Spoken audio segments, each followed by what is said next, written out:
Ladies and gentlemen, welcome in to the official 133 team end of the season college football playoff bracket where every single FBS team is going to have a chance here to possibly win this mythical championship that I'm doing. All of these games will be simulated. We do have a very light round one to get to. You can see all of these seeds are based on ESPN, FPI. I apologize. I know some people don't like that, but you could say Michigan coming in at the number one overall seed, possibly taking on either Nevada or Temple in the first round. Some interesting matchups here. Northwestern taking on Pittsburgh, 64 versus 65. You can see some of the other games. Louisiana Tech versus FIU. The winner gets Oregon, who is the number 4 overall seed in this bracket. And then you do have Charlotte taking on Kent State. The winner will face Bama, the number 5 seed, Massachusetts, and UL Monroe. The winner faces Ohio State, the number 2 overall seed. And then you do have UConn and Akron. The winner will face Penn State. A lot of the Big Ten teams ranked very high in terms of this. But I am just going to simulate it using just a little simulator that I found. You can see this is through my iPad, so I can kind of dual show it, do a little dual screen. You can see the first matchup. It is Nevada versus Temple. The winner of this game will face Michigan. There is no home field advantage. This is the 128th seed versus the 129 seed. I'm going to give this slight edge to Nevada personally. Let's see who wins this game. And it is Temple. Wow. So Temple wins this game. They're moving on to face Michigan. You can respect it. You really can. Let me report this score. Kind of a weird score, 27-18. And the interesting thing with this simulator, they do have stats, although we really don't know many players from these teams, so there's really no point in looking at the stats of this game. Either way, we do have Temple moving on to face Michigan. This is kind of like pre-round one. I hate how they do this. They list this. This is not round one. There's barely any games here. This is like before round one to even get into the tournament. And then you can see Temple facing Michigan. Let's move on to the next game. It is Louisiana Tech, who are some decent favorites in this game. They will be taking on FIU. Louisiana Tech coming into this game. They're a high-octane offense. Let's see what happens against a terrible Florida International team. And this Louisiana Tech team's impressing me. They are impressive. They just won easily over FIU, 33-13 in a trouncing. They easily cover the spread. And I think Oregon needs to be a little bit worried about that. That's a good, dangerous Louisiana Tech team coming in ranked 125th. They will be facing Oregon. And the next game we do have, it is Charlotte taking on Kent State. Kent State, a horrifically bad football team, the worst FBS team, ranked 133 out of 133. They will take on, you would expect Charlotte to win this game. The winner faces Alabama. Let's see who wins it. Oh my goodness, and Kent State, a Cinderella chance. Could we get a Cinderella with Kent State? The worst team in college football is advancing, and they've got a chance against Alabama and Nick Saban to pull off one of the greatest upsets ever. We will see there. They end up winning that game. Moving on to the next one, it is Massachusetts taking on UL Monroe. This is a snoozer of a matchup. The winner will have to face the Ohio State Buckeyes. I would say UMass is a slight favorite. Let's see. And yes, UMass holds serve, and that's impressive, 34-10. Very nice win by them. They say we're ready to go to Columbus. We're ready to face Ohio State, and they will get a chance against Ohio State, the number 2 overall seed there. Next, we do have UConn taking on Akron. This is the final matchup of, I'm going to say pre-round one, like before round one, because there's not many games. The winner will face Penn State, UConn, and Akron. And for this game, I would say UConn is slight favorites if you look at these seeds. And you do have UConn winning this game relatively easily. They had a decent year last year. This year, they're not very good, but they get the job done. They win 31-16. So that's going to do it for kind of almost like the pre-round one games. You can see all of them are done. And we'll move on to the official round one matchups. And here we go, ladies and gentlemen. Could it be the biggest upset in the history? Number 1 overall seed versus 129. Michigan versus Temple. There's no home field advantage. I'm not doing that. So I'm not doing home field advantage, but Michigan taking on Temple. Michigan, huge favorites in this one, and Michigan wins very easily. All right, that's a nice start for Michigan's tournament run. They easily win 47-10.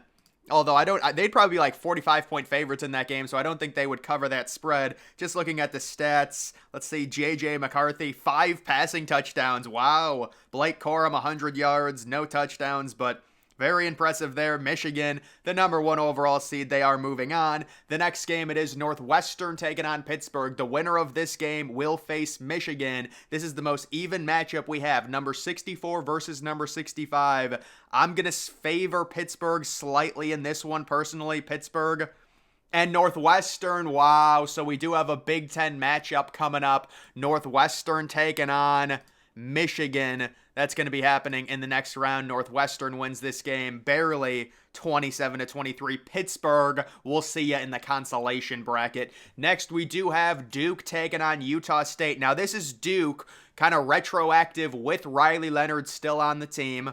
Utah State, though, they've got a nice offense. This has upset written all over it. We will see if Utah State can actually pull it off, and they don't. All right, that's impressive. That's a nice win to start Duke's tournament run. They end up winning this game 38-17. Very easy. Let's just see. Did Riley Leonard play in this game? Oh, I guess he didn't play. Wow, so they don't even have Riley Leonard, and they still won this game. That's impressive by Duke, but that is important to note for their next games. The next one, this is Maryland taking on Georgia Southern. The winner of this game will face Duke without Riley Leonard. So maybe a big opportunity here. I don't know. Georgia Southern is a good offensive team. Maryland coming in ranked number 33. We'll see if they can hold serve in this one. And they do.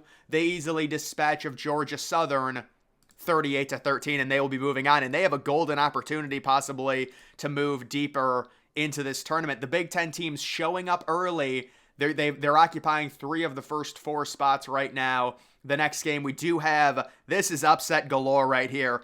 Missouri taking on Navy. Missouri is massively overranked here. I think Navy's just the more talented football team. They are. I think Navy's going to win this game against Missouri. We'll see. Missouri overrated, and they do end up winning just barely 52-0. That's an impressive win. I can't lie. You've got to respect it.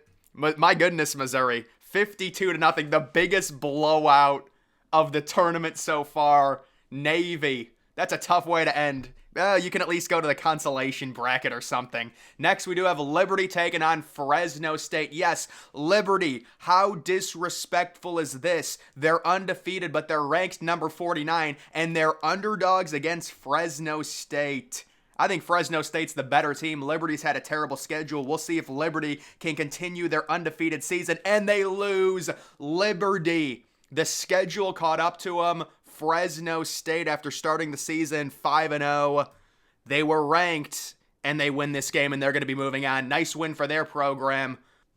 The next matchup, it's going to be Tennessee taking on Colorado State. You guys remember Colorado State? They were relevant really early in the season when they almost beat Colorado. That was like week 3. But Tennessee, the big favorites in this one, coming in ranked number 17. We would expect them to handle business, and they do. Higher scoring game. I give Colorado State credit for hanging in there. That's not a great sign if you are Tennessee, allowing 31 points like that as the number 17 seed.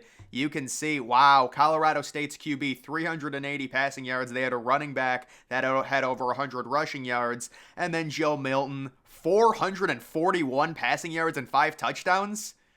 My goodness, what is he, the Heisman leader right now? There's a lot of offense in that game, but Tennessee ends up winning that. Tennessee will take on either California or Michigan State. Now, this is a good-looking California team. Michigan State really struggled to end the season. I would expect Cal to win this game relatively easily. We will see. Wow, an upset. Michigan State galvanizes and beats Cal. What a shocker. Michigan State is moving on. The Big Ten performing very well in this tournament so far. Michigan State, they're going to have to take on Tennessee, but that's a nice win there. They end up winning that game. Yeah, that quarterback's not even on their team. He entered the portal. But yeah, wow, California's running back was really held in check. 32 carries, 118 yards, under 4 yards per carry. Nice job by that Spartan defense. Next, we do have Oklahoma coming in as the number 8 overall seed, taking on UTEP. This should be a 30-point victory. This is a massive spread. This is not going to be a competitive football game. Dylan Gabriel is still on Oklahoma in this simulation. And yeah, that Brett Venables defense against a UTEP team, it's not going to be close. You really do feel bad for him. But this was not a competitive football game. 31-6, you can see, I would imagine, yeah, Dylan Gabriel's still there. Didn't play very well, only 165 yards, but it seemed like they really weren't trying. Oklahoma knew they were going to win that game rather easily. Next, we do have UTSA coming in as the number 57 overall seed, taking on Wake Forest. Wake Forest, they lost Sam Hartman before the year. They're coming in as the number 72 seed. And this should be a good game. I would expect UTSA to win this game to take on Oklahoma, but we will see. Can Wake Forest and they do. Wake Forest with an upset win over UTSA. What a disappointing year from UTSA. Very disappointing year there. Wake wins that one. They will take on Oklahoma next. And the next matchup we do have, it is Utah taking on Old Dominion. You know, I've said for a while, this Utah team, they're overrated, they're overranked in terms of their metrics. And when you're facing a team like Old Dominion, you could lose this game. Old Dominion is a very impressive school. They had a great year for college football. And Old Dominion with a trouncing. Wow. Old Dominion, that's a program-changing win for them. 26-7. You got to feel bad for Utah, but wow. They might be like a top 10 team coming into this tournament. You win a game like that. 26-7 over the number 25 overall seed. Is Old Dominion the current favorite to win this entire tournament? After a game like that, you have to think probably. You really do got to think about it. They will be taking on Oklahoma State or Louisiana, the Ragin' Cajuns. Kind of an irrelevant game here. Oklahoma State, you would expect to win this game, but they are only ranked 40th in terms of the metrics, so we will see maybe an upset. And yes, the Ragin' Cajuns pull it off. This is setting up great for Old Dominion. I really like how this is setting up the bracket right now for Old Dominion. They're going to get to take on Louisiana in the second round. But guys, that's going to do it for the first edition of this massive 133 team bracket where every college football team, every FBS team gets a chance here. We will try and finish maybe we might need 2 more. Oh my goodness, this is a bit long. I didn't realize how many teams this is. But either way, guys, I'll continue this in the next video. That's going to do it for this one. Make sure you follow me on X. Link to that's always in the description.